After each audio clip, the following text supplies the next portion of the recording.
कृष्णाय वासुदेवाय हरे परमात्मने प्रणतक्लेशनाशाय गोविन्दाय नमो नमः। सच्चिदानन्दरूपाय विश्वोत्पत्त्यादिहेतवे तापत्रय विनाशाय श्रीकृष्णाय वयं नमः। श्री राधे मेरी स्वामिनी मैं राधे को दास, जन्म जन्म मोहि दीजियो श्री वृंदावनवास। बोलो हरिवंश महापुराण की जय।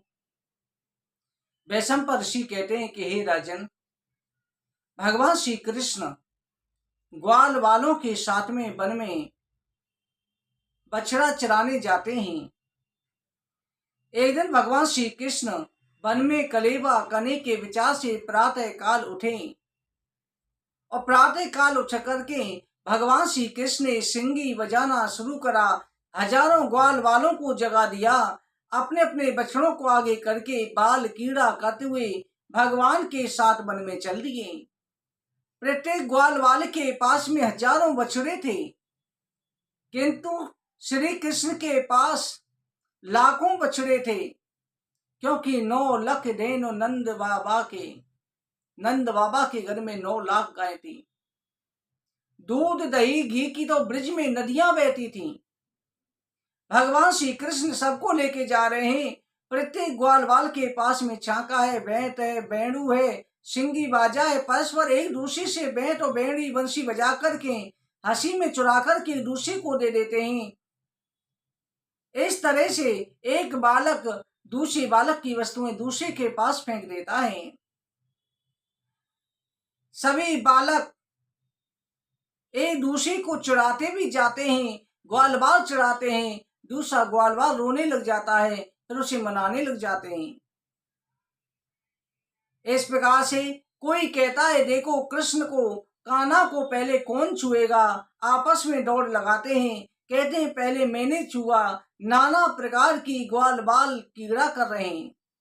कोई सिंगी बजाता है, कोई भ्रमरों के साथ गाता है, कोई उड़ते पक्षियों की छाया के साथ दौड़ता है, कोई मेंढकों के साथ कूदता है, कोई बंदरों के साथ खो खो करके पेड़ पर चढ़ जाता है। कुछ एक दूसरे की छाया देखकर हंसते हैं, कहते हैं देखो भैया इसकी सूरत कैसी है, इसके नाक के ऊपर मुंह बना हुआ है। ऐसी विचित्र कीड़ाएं भगवान अपने सखाओं के साथ कर रहे हैं, जिनकी चरण धूलि सैकड़ों जन्मों के साधन के द्वारा योगियों को दुर्लभ है। वो साक्षात भगवान नेत्र गोचर होते हैं, सबके सामने उपस्थित होते हैं, उनके साथ खेल रहे हैं। ऐसे ब्रजवासियों के भाग्य का क्या कहना। एक दिन कंस का भेजा हुआ अकासुर नाम का दैत्य उस वन में आया, जो पूतना बकासुर का छोटा भाई था। उसने विचार किया इसी श्री कृष्ण ने मेरे भाई बहन को मारा है, आज मैं बदला अवश्य लूंगा, साथियों से श्री कृष्ण को मार डालूंगा, तभी अपने बंधुओं को तिलांजलि दूंगा, उनकी आत्मा शांत होगी। ऐसा विचार करके दुष्ट राक्षस अजगर का विशाल रूप धारण करके श्री कृष्ण को निगलने की इच्छा से मुंह फैला करके रास्ते में लेट गया।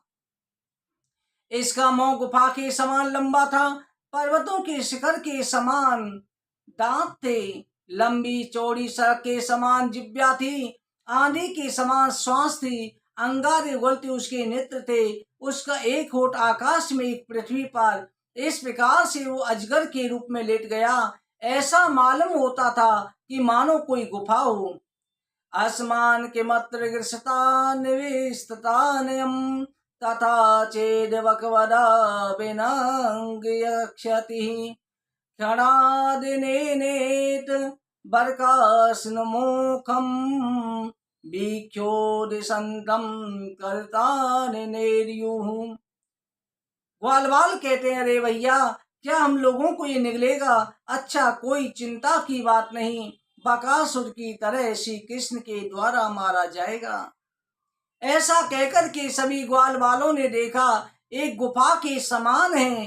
ग्वाल वाल उस अगासुर के व्योमासुर के मुख में चले गए। भगवान श्री कृष्ण रोकना चाहते थे, पर लीला शक्ति ने सबको श्वास के साथ, सर्प ने, अजगर ने श्वास के साथ सबको निगल लिया। बछड़ा से सभी ग्वाल बाल अगासुर के मुख में चले गए। भगवान श्री कृष्ण बाहर बचे थे। उसके मारने का उपाय सोचकर तत्काल भगवान उसके मुख में चले गए। उसी समय अगासुर ने अपना मुख बंद कर लिया। देवता गढ़ाकार करके चिल्ला उठे। कंस उसके अनुचर जो है वो छिप कर के देख रहे थे, वो बड़े प्रसन्न हुए। कंस के अनुचर बड़े प्रसन्न होकर के नाच गा रहे हैं। राक्षस इतने प्रसन्न थे। इधर वो अगासुर ने जैसे ही मुख बंद करा, भगवान ने आकाश बढ़ाया, उसके प्राण वायु रुक गई, उसके श्वास लेने तक का स्थान नहीं बचा। वो छटपटाने लगा। छटपटा करके उसके प्राण उसका तालू फाड़ करके बाहर निकल गए और एक दिव्य ज्योति निकली जो आकाश में स्थित होकर के भगवान के निकलने की प्रतीक्षा करने लगी। उसी समय भगवान ने देखा कि अगासुर के पेट में सभी ग्वाल बाल बछड़े अचेत अवस्था को प्राप्त हैं। भगवान ने अमृतमयी दृष्टि करके सबको जीवित किया और सबको लेकर के बाहर आ गए। उसी समय देवताओं के देखते देखते अगासुर की ज्योति जो भगवान श्री कृष्ण में समा गई। ये देखकर के देवतागण आकाश से फूलों की वर्षा करने लगे, अप्सराएं गाने लगी। ऋषि मुनि सिद्ध गंधर्व विद्याधर जय जयकार करके श्री कृष्ण की स्तुति करने लगे। चारों ओर आनंद ही आनंद छा गया। ये ध्वनि ब्रह्मलोक तक पहुंची। ब्रह्मा जी उसी समय पृथ्वी पर आए। श्री कृष्ण का अद्भुत महिमा देख करके चकित रह गए। हे राजन, अजगर का सूखा जन्म वृंदावन में चिरकाल तक ब्रजवासियों के खेलने के लिए गुफा का काम करता रहा। भगवान की कुमार अवस्था को लीला बालकों ने 1 वर्ष ब्रज में वापस आकर के कही। ये जो घटना घटी, 1 वर्ष बाद अगासुर की मृत्यु बालकों ने अपने माता पिता को बचाई कि आज जो है भगवान ने अगासुर, श्री कृष्ण ने अगासुर का वध किया है। राजा जन्मेजय कहते हैं, गुरुवर ऐसा क्यों हुआ? 1 वर्ष तक क्या घटना घटी? वैशंपायन ऋषि कहते हैं, राजन इस घटना का भी रहस्य तुम्हें अगले अध्याय की कथा में सुनाएंगे। इस अगासुर का पूर्व जन्म बताते हैं।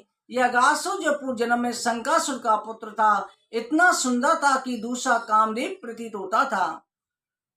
एक समय पर मंदराचल पर जाते हुए अष्टावक्र मुनि को देख करके जोर जोर से हंसने लगा।